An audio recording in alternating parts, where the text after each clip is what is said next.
নমস্কার। একটি স্বরচিত কবিতা পাঠ করছি। কবিতার নাম জীবন। কণ্ঠে ও কলমে সোনালী চৌধুরী বসা।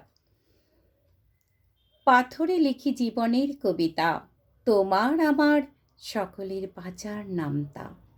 চোখের ফ্রেমে সমাজের ছবি, মনের ঘরে শব্দ প্রবাহ ছুঁয়ে ফেরে কবি।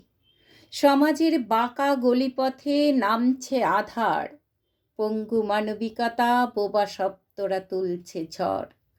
পথের ধারে অজানা শিশু, শোষিত ভবিষ্যৎ, হৃদয়ে আলোকের প্রকাশ অনিশ্চিত।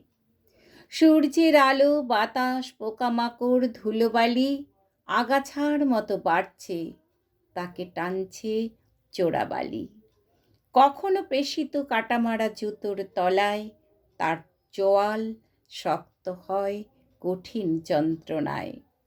তাকে ঘিরে কবিতায় নামে কলঙ্কিত অধ্যায়, ওই চিকন সবুজ হয় পাণ্ডুর ভাষাহীন পাথরের মন্ত্রণায়।